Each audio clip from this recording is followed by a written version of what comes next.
podcast hari ini? Alhamdulillah baik. Gimana nih kalau kabar Kak Anggun sendiri? Alhamdulillah, saya juga baik. Oke, seperti yang kita bilang di awal tadi ya, kita akan melakukan podcast dengan tema pentingnya membaca label informasi gizi. Dan sebelum itu nih Kak, kan kita tuh belum tahu nih, kan teman-teman di rumah juga belum tahu ya apa itu label informasi gizi. Mungkin boleh dijelasin dulu Kak, apa itu label informasi gizi? Oke, boleh. Makasih atas pertanyaannya Kak Anggun. Jadi, label informasi gizi ini biasanya tertera di belakang kemasan. Jadi, label informasi gizi ini biasanya terdapat kandungan gizi dari makanan tersebut, seperti ada energi, protein, lemak, karbohidrat, serta ada juga persentase angka kebutuhan gizi. Oh oke, berarti kita tuh label gizi itu sudah tertera di belakang kemasan ya, makanan kemasan kita. Oke, mungkin teman-teman juga udah bisa membayangkan ya gimana gambaran label gizi itu. Oke, saya mau tanya lagi nih, kenapa sih membaca label gizi itu penting buat kita yang mungkin teman-teman juga yang suka makan makanan kemasan yang instan gitu kan? Kenapa label gizi ini kita perlu diperhatikan gitu kan? Jadi yang membaca label informasi gizi ini sangat penting ya. Jadi kita bisa tahu nih asupan apa nih yang masuk ke dalam tubuh kita, berapa banyak kalori yang kita konsumsi dalam mengonsumsi makanan kemasan tersebut. Jadi menurut saya membaca label informasi gizi itu sangat penting. Jadi mulai dari kesadaran kita sendiri nih untuk membiasakan membaca label informasi gizi tersebut. Oke, berarti harus membiasakan dulu kan biar kita tahu gitu. Nah, teman-teman mungkin udah tahu apa itu label gizi, tapi mungkin belum tahu cara membaca label gizi yang baik dan benar. Nah, mungkin boleh diberitahu Kak gimana langkah awal atau langkah pertama untuk membaca label informasi gizi. Oke, pertanyaan yang menarik nih teman-teman. Jadi di sini saya kebetulan membawa contoh makanan kemasan nih untuk sama-sama kita belajar bagaimana langkah awal atau langkah pertama dalam membaca label informasi gizi. Jadi langkah pertamanya itu kita membaca mengenai takaran sajinya. Jadi dalam satu kemasan ini teman-teman terdapat 2,5 takaran saji. Sedangkan dalam satu takaran saji makanan ini mengandung 30 kilokalori. Jadi kalau satu kemasan ini mengandung 70 kilokalori. Itu Kak Anggun. Wah, berarti kompleks sekali ya Kak ya. Di dalam label tersebut tuh udah tertera berbagai macam kandungan gizinya, terus juga apa ya, kayak natriumnya, gulanya, udah ada semua. Oke.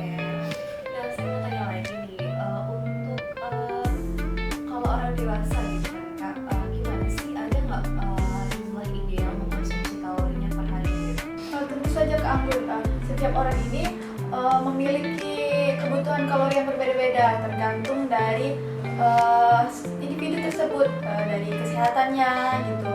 Namun ada nih kecukupan rata-rata untuk setiap individu. Jadi dibagi menjadi berjenis kelamin. Untuk perempuan ini ada di 1.800 sampai 2.200 kilokalori. Kalau untuk laki-laki ada di 2.200 sampai 2.800 kilokalori. Oh, berarti sesuai kebutuhan tubuh masing-masing ya kan, sama juga tergantung jenis kelaminnya. Oke, baik. Saya mau tanya lagi, kan biasanya kita tuh kalau ke supermarket nih, kadang kan nggak terlalu merhatiin, nggak terlalu minum juga gitu kan, atau ada yang bahkan nggak peduli sama sekali untuk membaca label informasi gizi. Nah, di label itu gimana sih kita tuh biar terbiasa gitu membaca label membaca label informasi gizinya, biar kita tuh tahu makanan itu baik, terus juga kandungan gizinya itu benar-benar cukup untuk kebutuhan kita gitu. Oke, jadi untuk membiasakan diri membaca label informasi gizi ini sebenarnya dari kesadaran diri sendiri ya, mau atau enggak untuk membaca label informasi gizi sebelum membeli produk kemasan seperti snack yang ini.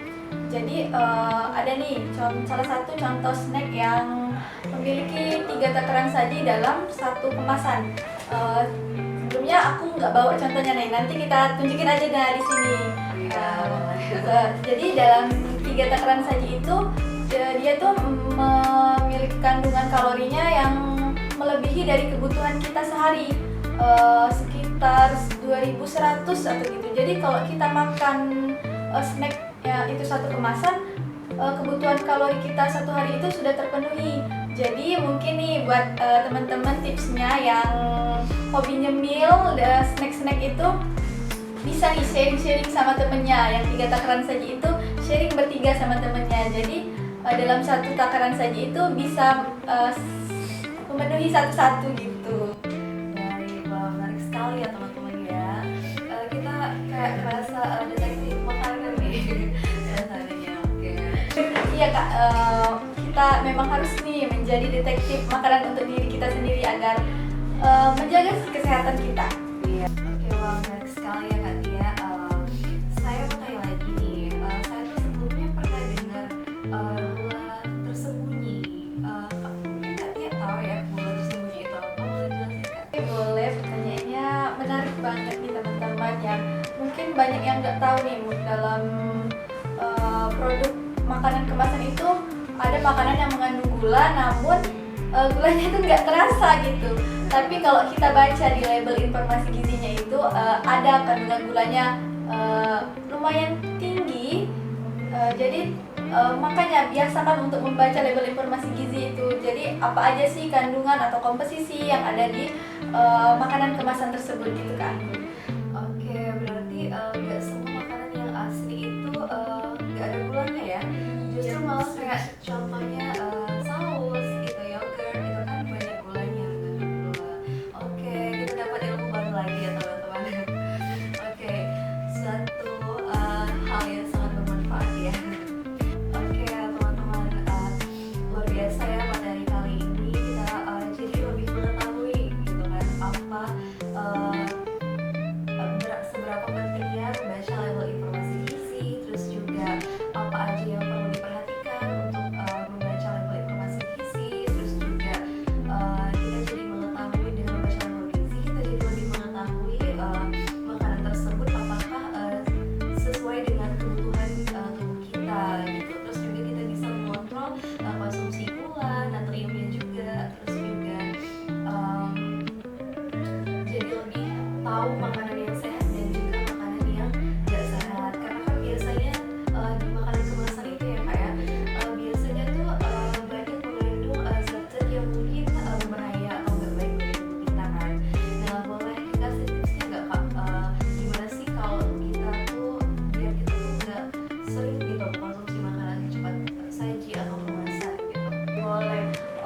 Mungkin dari kesadaran diri juga untuk mengubah pola hidup, bisa dengan mengonsumsi makanan yang alami gitu, nggak makanan yang cepat saji. Contohnya misalnya di komposisi makanan yang saya pegang nih, mungkin ya di komposisinya itu ada bahan yang teman-teman yang kurang tahu, nggak familiar gitu dengar komposisinya. Jadi nggak tahu bahan itu apa, apakah toleran ke tubuh kita atau bahaya sih atau enggak, atau boleh atau enggak dikonsumsi gitu. Jadi sebaiknya mulai kurang-kurangin deh konsumsi makanan yang cepat saji, makanan kemasan, beralihlah ke makanan yang alami. Tapi ingat ya, bukan nggak boleh konsumsi makanan yang kemasan, tapi dibatasin aja gitu. Iya betul. Jadi sekali lagi kita bukan nggak boleh ya, tapi membatasi konsumsi makanan instan atau makanan kemasan dan lebih banyak mengkonsumsi makanan-makanan yang alami. Baik, mungkin itu saja ya teman-teman materi dari kita hari ini. Luar biasa, sangat bermanfaat, ilmu yang disampaikan juga luar biasa ya. Semoga apa yang telah disampaikan kita semua dapat menerapkannya di dalam kehidupan kita sehari-hari gitu. Dan mulai terbiasa juga membaca label gizi sebelum membeli makanan. Baik, terima kasih Kak Tia. Ya, terima kasih.